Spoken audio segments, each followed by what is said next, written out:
We can't ever get rid of shame, that warm wash that makes you feel small and not enough. Now when it washes over me, I'm like, okay, I'm in shame. Then reach out and talk to someone about what you're feeling. Shame cannot survive being spoken. Shame can't hold on because shame can't survive empathy. The greatest shame trigger is do not be perceived as weak. So you don't have to skip too many steps before you go, hey, it's shaming to be vulnerable. Vulnerability is not weakness. It's about the willingness to show up and be seen when you can't control the outcome. And it is actually our greatest measure of courage. So show up in an authentic way and let us see your hearts. I can't imagine a way through what needs to happen over the next decade that does not involve understanding pain. There's this incredible James Baldwin quote that says, "Now I understand why people hold on to their hate so stubbornly, because once they let it go, there's nothing but pain." I think we dismiss and don't care about that pain at our own peril, because pain will make itself known. It will not be dismissed. It's not an affect or an emotion that dissipates when it's ignored. And if you look at leadership, whether you're in an organization leading a country, leading a family, as a parent, one of the cheapest, easiest ways to lead is to give people someone to hate and blame for your misery. And so we have to really watch that in our country right now.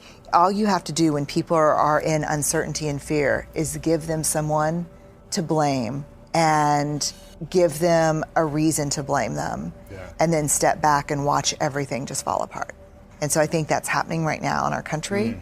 And so, we have to own our pain. And let me tell you, every crisis we're up against right now, almost without exception, is about our inability, our unwillingness to deal with pain. If you look at the opioid addiction right now across, somewhere, beginning with physicians, sent the message, there's no reason for you to hurt at all. Here's a pain reliever.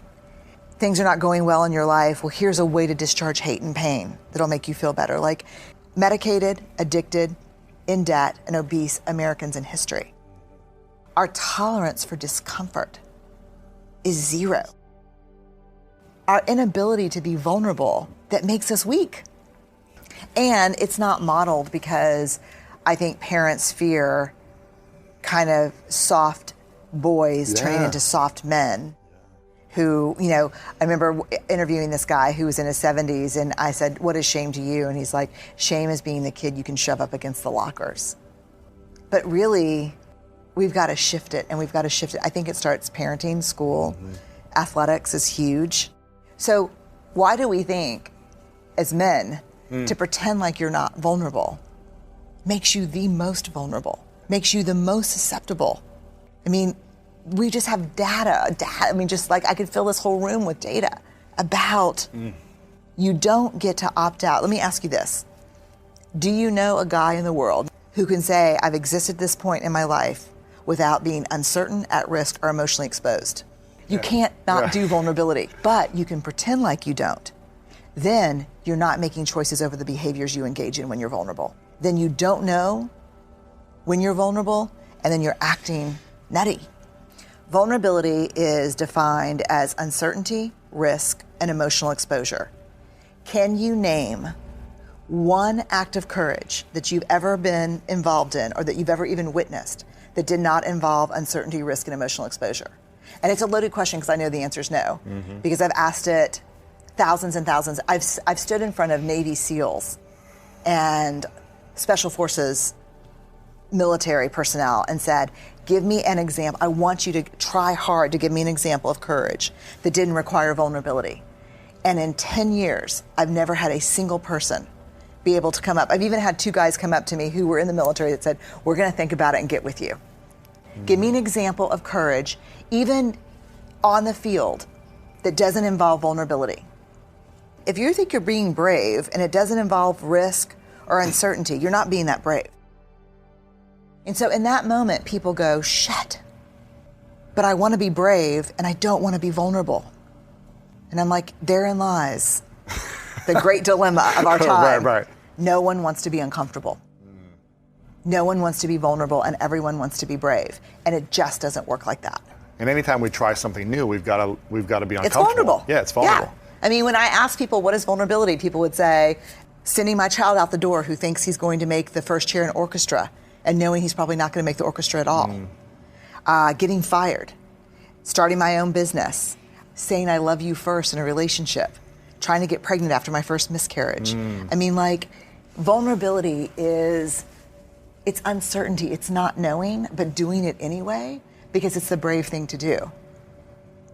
And so the problem is, I think, that the greatest shame trigger for men is do not be perceived as weak. And in our culture, we believe that vulnerability is weakness. So you don't have to skip too many steps before you go, hey, it's shaming to be vulnerable. And so men do two things in the face of shame: pissed off or shut down. And so what we're learning and what people are starting to see very quickly is you cannot be a courageous leader if you're not vulnerable, if you're not willing to have hard, uncomfortable conversations, give hard feedback, receive hard feedback, excavate issues that no one wants to talk about. Discomfort is the great enemy of courage. Like, my motto is, we say it here all the time, choose courage over comfort, because you can't have both. And if you think you're being brave and you're super comfortable, you're not being that brave. What would you say to all the men of the world in general? I think I would say that vulnerability is not weakness. It's about the willingness to show up and be seen when you can't control the outcome. And it is actually our greatest measure of courage. So show up in an authentic way and let us see your hearts, because we know how lonely you actually are. I mean, it's really, men are lonely. It's really hard. But I don't think I would say anything differently to women as either. Because, for women, the greatest shame trigger is do it all, do it perfectly, and never let them see you sweat, look perfect, work perfect, but don't ever look like you're putting any effort toward it. We can't ever get rid of shame. What we can do is develop resilience to shame. So when it happens and it washes over, that warm wash that makes you feel small and not enough, when that washes over me, rather than yelling at my kids or just decimating myself with hateful language, and like, you're stupid or you're not, Now when it washes over me, I'm like, okay, I'm in shame. Don't talk, text, or type. What happened? I still have triggers around it. I still think it's probably the same. Motherhood, trying to, do everything and balance everything and be where I'm supposed to be. And that's still hard sometimes. Yeah. What's the process that someone should take on when they feel shame, anger, rage?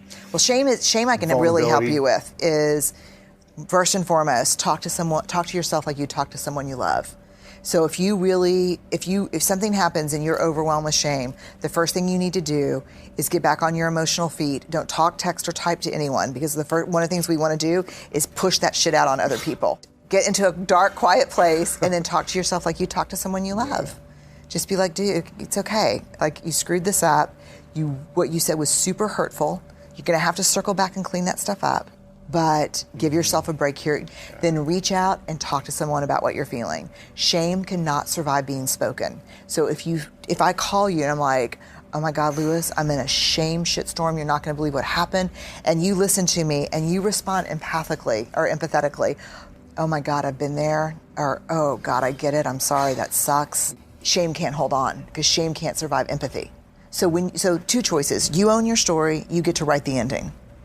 You don't own the story owns you. So then you talk about it now. So shame can't hold on. But then people see and hear you talking about it, and it gives them permission to talk about it. That's why shame cannot hold on to being spoken. So your courage to talk about that deflates shame. It takes it out of the air. It's like filtering poison out of water, because you've got the courage to speak up.